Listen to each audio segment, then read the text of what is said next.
Hi there. Welcome to Stories, a podcast by Acadium where we focus on the stories of our incredible users.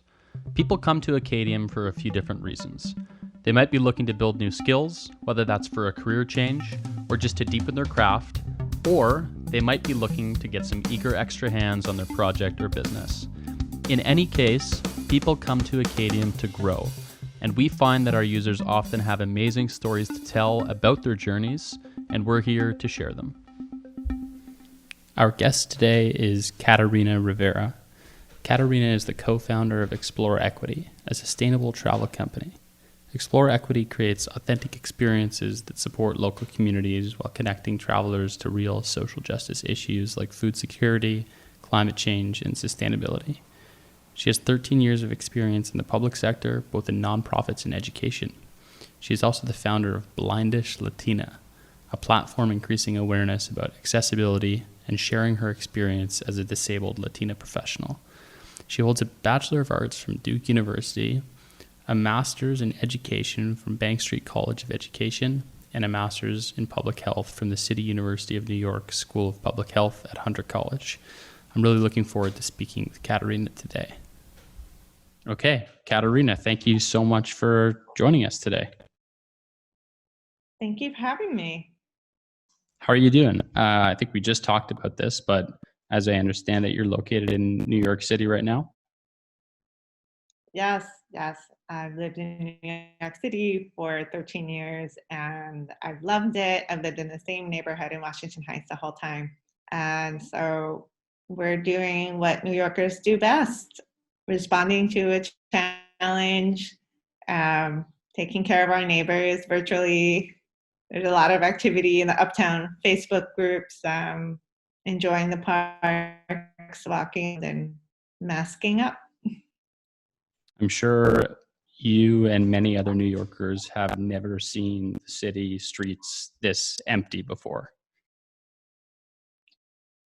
Yeah, I have a friend that lives in Midtown, and so generally that's such a busy area, and so many storefronts and people who come into the city for work because on a weekday you have so many people from the region coming in, and it was such a drastic change. And my neighborhood is more residential, so the difference is, I guess, not as stark, but Midtown is so striking, the difference.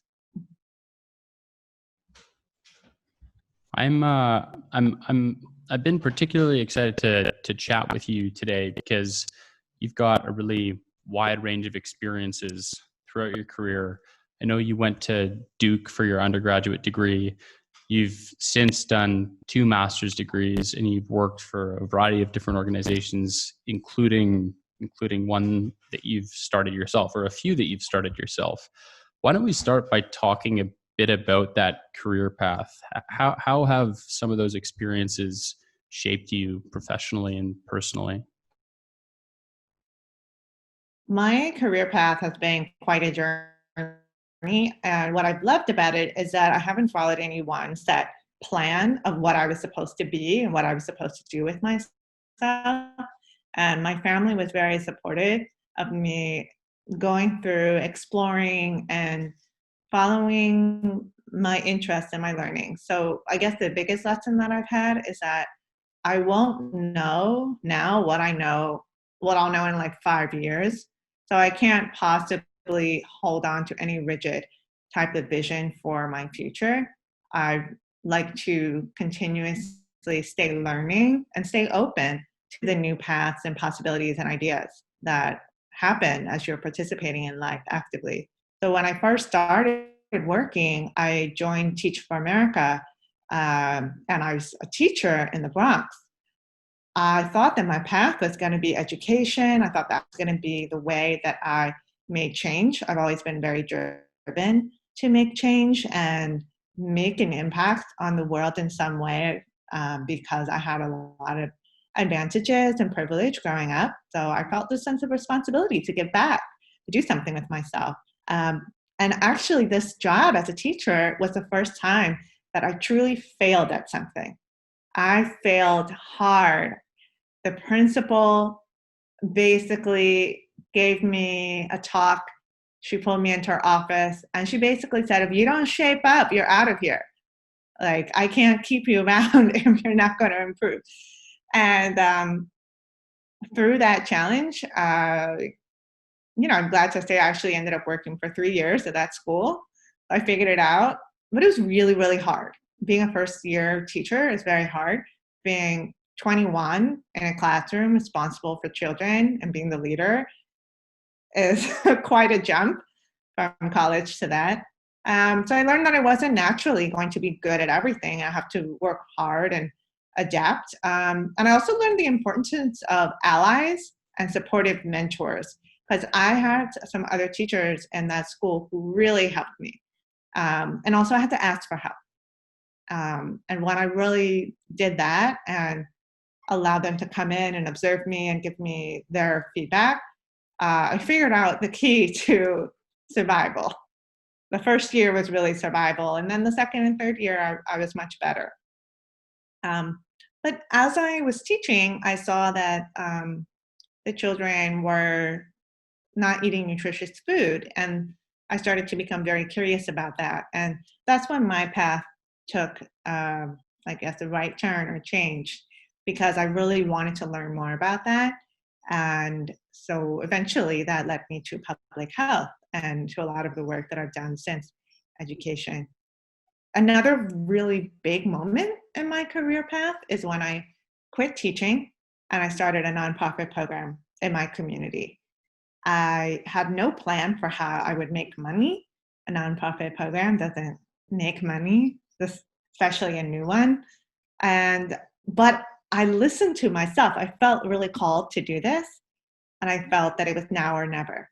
I had savings, which I highly recommend for anybody who's trying to pursue goals and maybe wants to have more of an independent career. You have to get your finances in order, your financial literacy. My mom is an accountant and my dad worked in banks, so I just got that education continuously. But I was able to take a leap and take a big risk because I knew that I had savings in the bank. And there are privileges associated with that. Like, not everybody can save as easily, but if you're able to, you definitely should do it.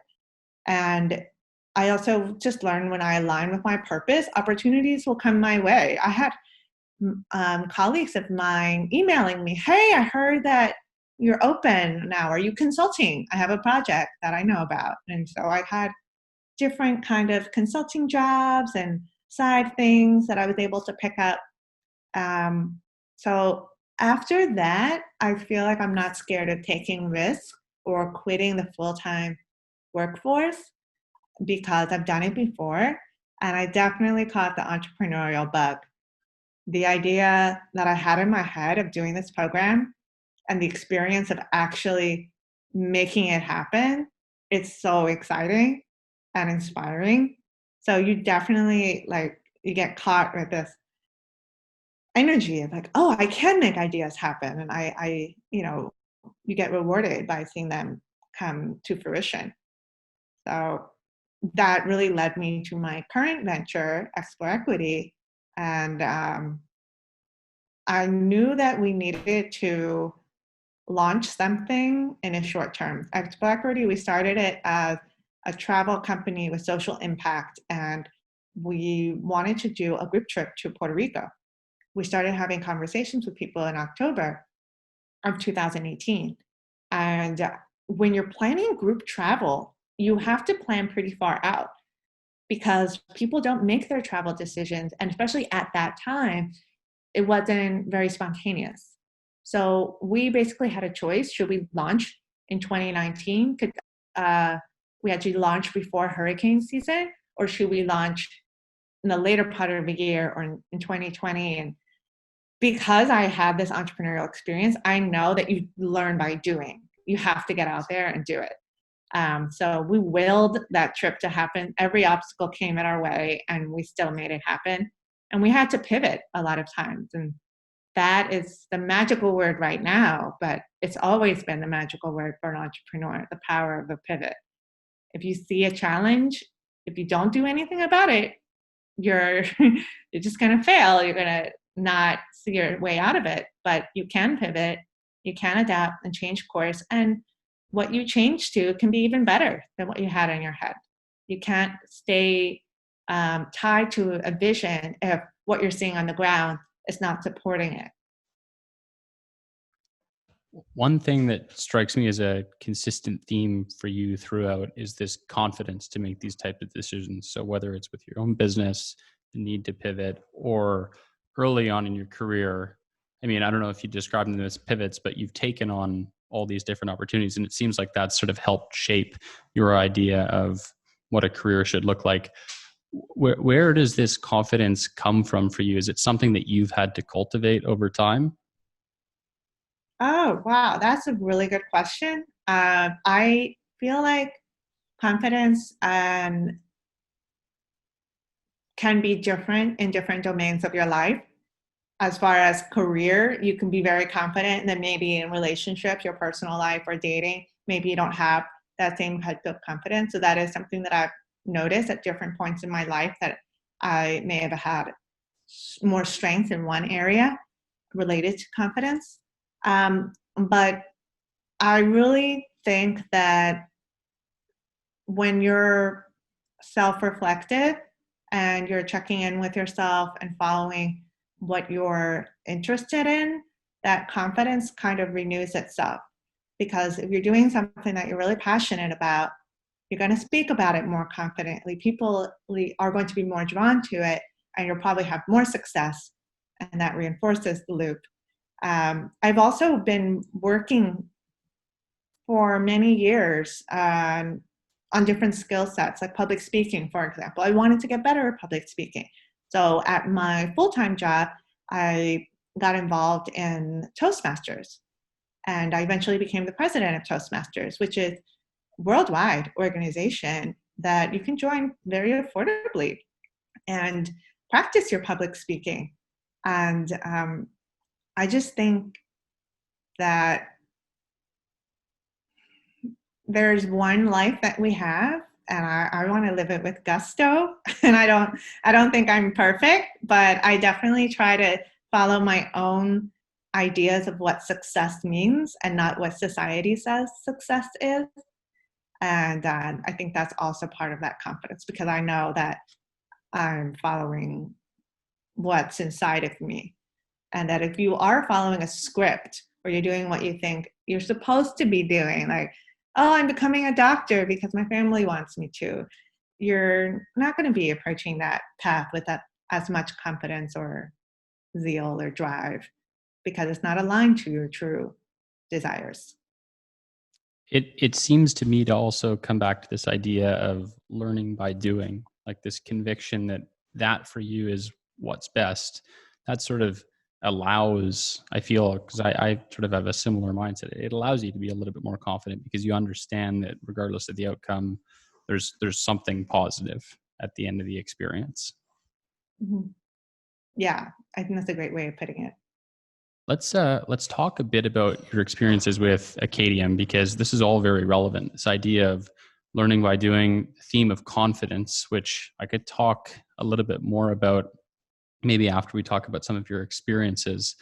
But I'd be curious to understand how you think about mentorship. It's something that you mentioned earlier on in this conversation.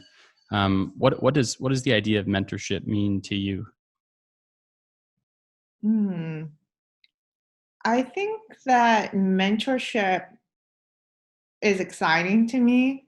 It means that I will be able to connect with someone that's different than me and have a collaborative exchange. I don't view mentorship as one way where I have all the knowledge and I'm going to impart upon somebody else. I know that everyone that I've worked with and managed, and whether it was a full-time job or one of my own endeavors, I've learned something from them. I've probably learned so much from them. And so I'm enriched by the experience, and I hope to positively impact the person that I'm working with. I think feedback is critical. And really not being afraid to talk to people about feedback that you have and not view it as a negative thing, as a critique. Because if you have built trust together, you're going to be helping them for an experience where someone might perhaps form a negative impression and doesn't know them and doesn't it's not going to give them the benefit of the doubt if there is something that is not going to be good practice as a professional or whatever it is.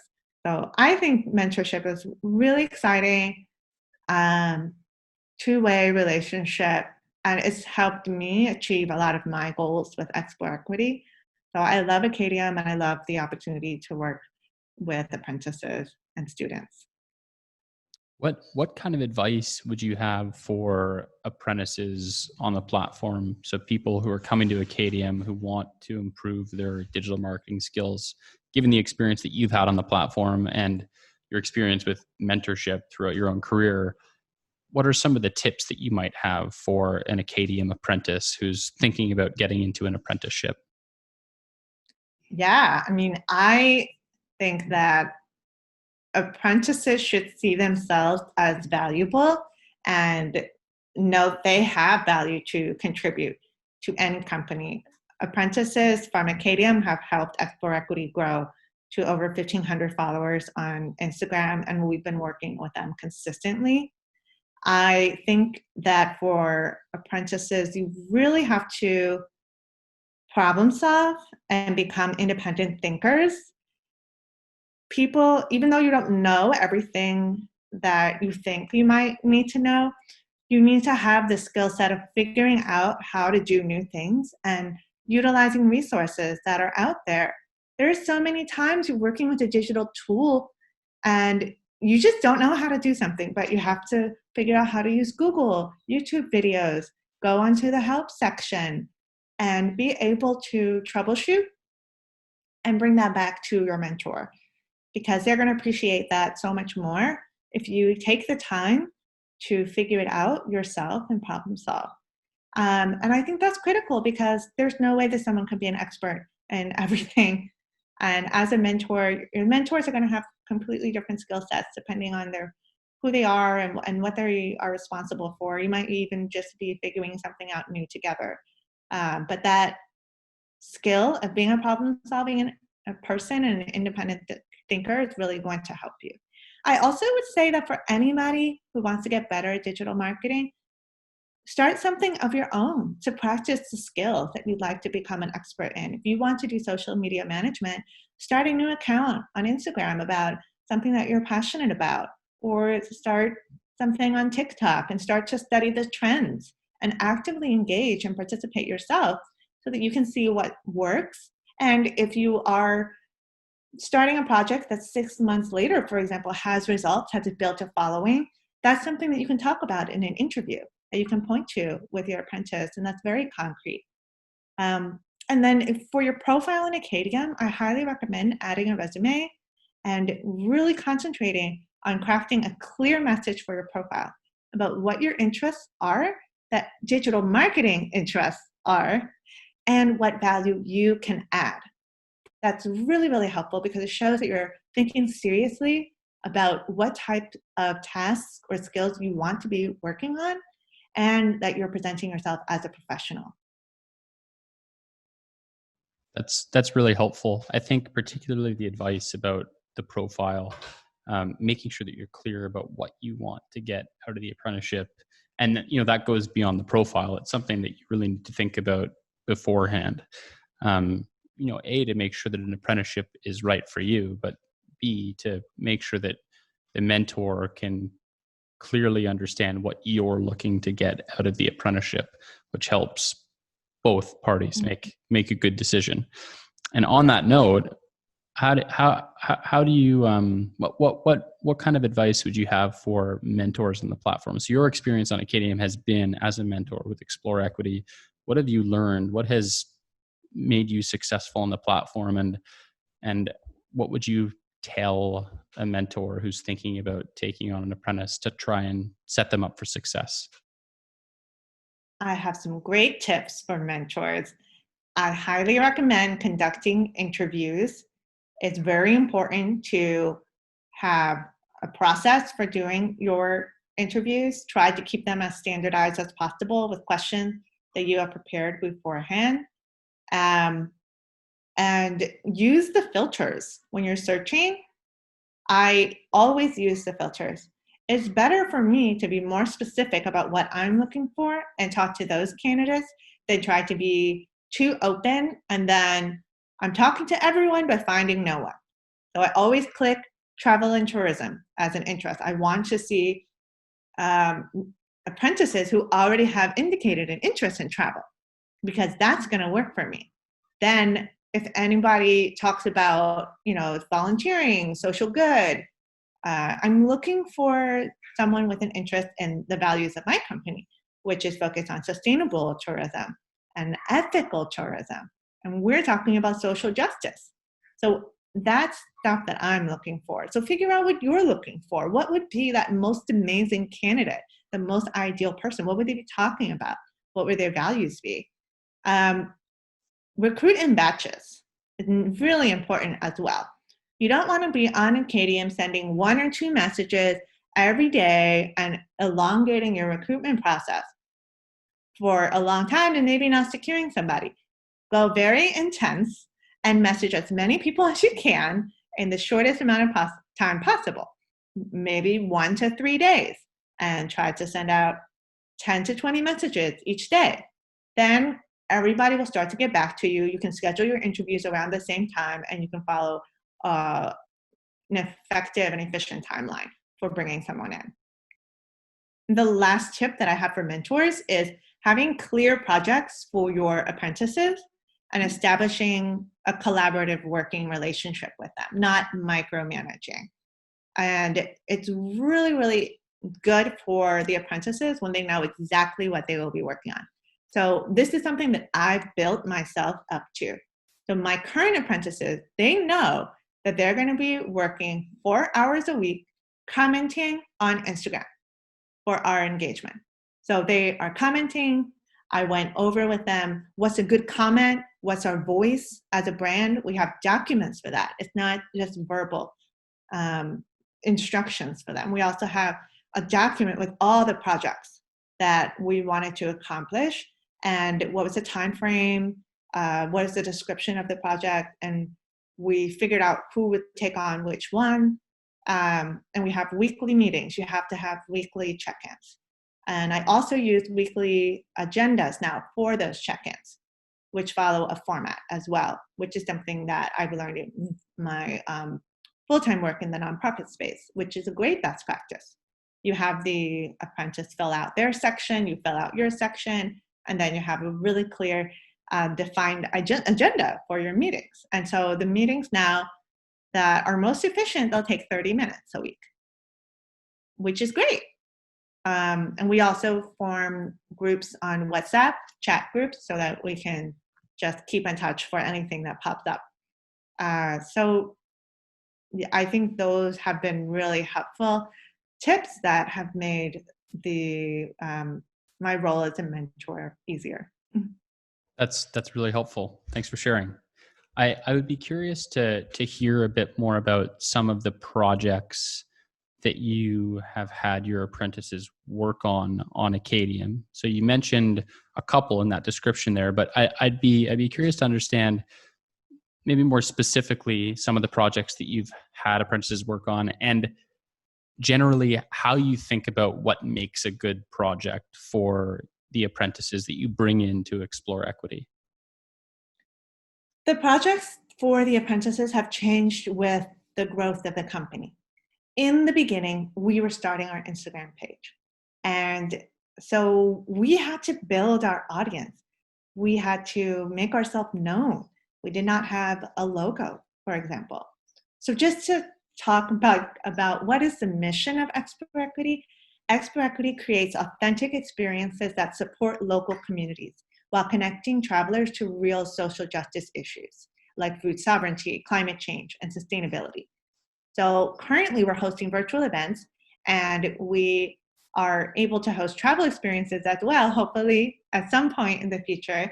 But the countries that we've been working with, the places, have been Brazil, Honduras, and Puerto Rico. So since we are really, really focused on supporting local communities and social justice, we have a certain space that we wanted to occupy on Instagram, but nobody knew about us. So the first project was really working on things like logo. What is our plan for posting? The types of content.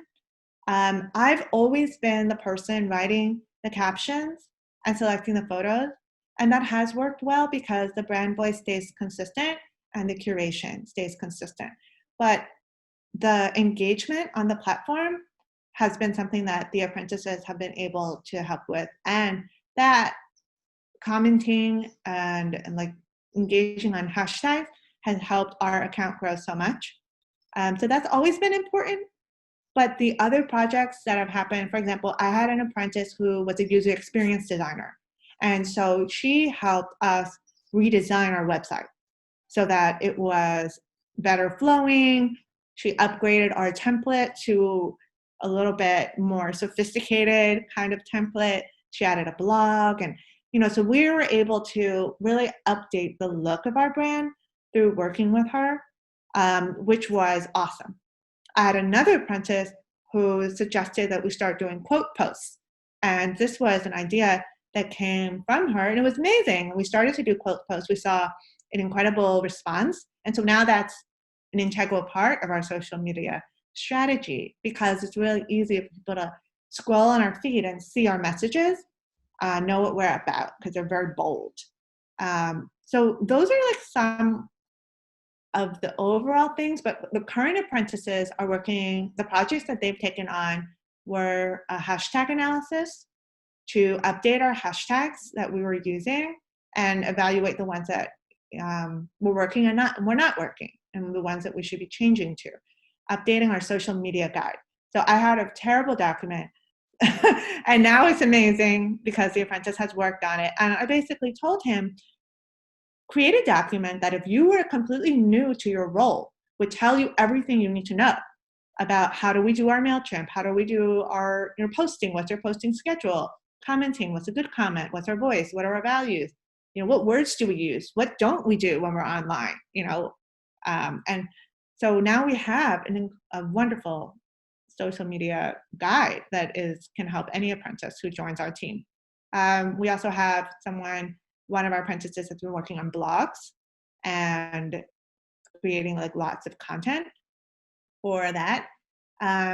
We also had that apprentice also helped us with our marketing. We wanted to change our bio on Instagram, which is maybe it doesn't seem like a lot, but it's really hard because you have a limited amount of space and you want to be really clear about who you are. So she interviewed myself and my co-founder. And this is something that she had a skill set in and she had done before. So then she took out like keywords and created different taglines for us and different brainstorms for what could our, new branded kind of sentence be. And so that was something that we were able to update with her assistance. One of our apprentices worked on MailChimp, creating automations and just digging into that. He loves research. So I said, okay, go find out everything we could be doing better. And so now anybody that signs up for our newsletter gets an automatic response with kind of an introductory message and directions to our website and to our blogs and our events. So things like that have been really helpful. But I always empower my apprentices to be active leaders and contributors of ideas and feedback, and adding more. So they add more to their own projects, and it keeps evolving. But I hope that's a little bit clearer as far as, we also did a contest, and that was something they worked on together. What were the best practices for running a contest, and what tools could we use? And so that was another project. But yeah, we've been able to do a lot. Yeah, it sounds like it. It sounds like you've been able to bring on apprentices to do all sorts of things in all different corners of digital marketing and more. I think this is something that we often see with apprenticeships. You join with a set of goals and expectations, and it kind of blossoms into something different, especially with smaller businesses where you're working directly with entrepreneurs. It's like any other startup that you might join, you're going to end up wearing multiple hats, which I think is an exciting thing because you get the opportunity to learn and make mistakes and do it all together. Let's talk a bit more specifically about digital marketing now. I'd be curious to know how you think about some of the more important skills in digital marketing today and what kinds of digital marketing you're involved in or most interested in. Yeah. So when I have been thinking about digital marketing, the biggest platform that I've been involved in for our current business is Instagram. And I think that, I've learned little things, but it's really part about being part of a conversation. That's what it's about. And if you're on there and actively and authentically connecting with people and asking them questions, every post I ask a question and I put little emoji like comment below. And those things make a difference. Like people want to actually have engagement and activity and connect. And so that's been amazing to be able to figure that out, how to really be part of the conversation and not just like broadcasting a post that nobody responds to. Um, I think that as far as, what have I learned about digital marketing? I've learned kind of how to organize strategy, how to schedule things ahead of time. We use later.com for that. I already spoke Sorry. I already spoke about quote posts and how engaging those have been. Um, One thing that I'm very passionate about, and I want everyone to be thinking about, but unfortunately it's not part of the dominant conversation, is accessibility. And so I'm a person who has a disability. I have a condition called Usher syndrome, where I have hearing loss and vision loss. And this is really, it's been a big part of my life. And it's also something that, unless you see me walking with my blind cane, you might not know that I do have a disability just because of the way that I present myself. And other people in the disability space have more visible disabilities, and so their experience is very different. But we all need accessibility. And the digital marketing um, space and just social media in general is not always an accessible place for everybody. But it's kind of difficult. I feel like some people just are not, you don't know about their struggle. So I'd always want to uplift. One example that I'll use here with accessibility is that if you think about curb cuts in the streets where at the corner it dips down and you can just roll up. This was designed for wheelchair users, and it was thought that it's going to be safer for them. But everyone's using it now. Everyone's strollers. If you have a suitcase, you're like, great, there's a curb cut here. I don't have to lift it and bring it down. Older folks, for example, are going to be less prone to falling. There's just, if you're a delivery person and you have something on a hand truck that you're pulling, all of these kinds of situations maybe weren't thought about in the design of the curb cut, but everyone is benefiting. And this is the same for something like closed captions. You might think that it's, the deaf community that is the only one that would benefit from closed caption. But honestly, I hear so many people talking about it, and it really is something that benefits such a wide group of the population. A lot of people, for example, are at work and they're scrolling through social media and they don't have headphones in, like they don't want to be putting on a video, but they want to watch it. They can see the closed captions and just read it and listen to it. And if you're on the train, for example. And so the closed captions make it easier also to understand. It's less work. Sometimes when you have videos, like sometimes people speak in a way that's hard to understand them. So you can just check the closed captions or something was said really fast. The other thing that we see is the video and photo descriptions, because people who are blind are not able to see the photo. So there are different ways to improve accessibility. It's not like people who are blind are not on social media. We're on social media. And, we're in Facebook, we're on the groups and trying to connect. And so if someone posts a flyer or video and there's no description, they're completely left out of that conversation. So there are small things that you can do to improve the accessibility of your posts. But there are also some things that are just not solvable right now. Instagram lives and live videos across platform are not captioned, and so that can be difficult. This is just something that I'm continuously learning about, and I want to represent well as a member of the disability community, but I don't know everything about it. I just think it's important to advocate. And as we look to the future of digital marketing, we want to include everyone, and we want to create an accessible space across platforms with any of the features. But it's really important because you maybe don't know that I think the statistics are that like 1 in 5 people has a disability. It's actually much more common than you would think. And social media is a wonderful place to build community and share it together. So those are some of my thoughts on digital marketing and the future and what's important. Sharing those numbers around disability, I think, is really important, because I think the common response might be, most of our users don't have a disability, and maybe as a startup or a small company, it just might seem like a big hill to climb to try and make your content really accessible.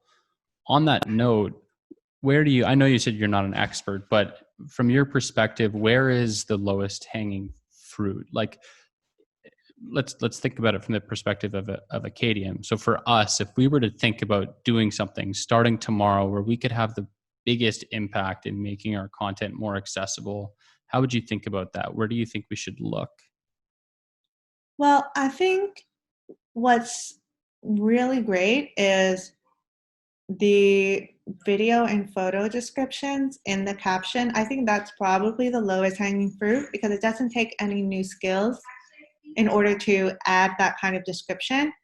And you can easily find out how to do it or what's the format and just include it. So the thing about doing closed captions is that you have to practice it a bit, but once you do it, you don't actually have to caption it yourself, and that is something that is great. Like I have a colleague of mine who teaches a workshop on how to do closed captions, and she leverages tools that automatically with AI caption video. So, but you do have to transfer the file and do a few different things to make it all work together. But for instance, when I record for my channel Blindish Latina and I want to post a video, I use Clip-O-Matic, which is an app, and it will automatically caption, and I can correct it really quickly. But I can only record 1 minute in there, and it won't caption a video that I'm not making within the app. So if you are someone who likes to do a lot of stories or can do short videos, that's an easy, quick way to get started if you're not going to master closed captioning right away. There are apps that will do that. And you can look for Clip-O-Matic or another one. Video is super engaging, so it is great when you can get the captions in there right away. So that's been the way that I've done it, because yes, I love closed captions, but I haven't figured them out yet. So I will, though. I will. Sounds like awareness is, to me, awareness is got to be one of the most important things. It's just something that people don't think about, especially in the chaos of trying to run your team or your business or whatever it might be. Just understanding that a big part of your audience might benefit from you making your content more accessible is such an important realization. And I think your suggestions are really well founded. It's something that we need to think more about at Acadium. I think that's right on. And I also think, asking the question about what your community would like to see And, who should you be looking at? Do they recommend anyone doing this really well?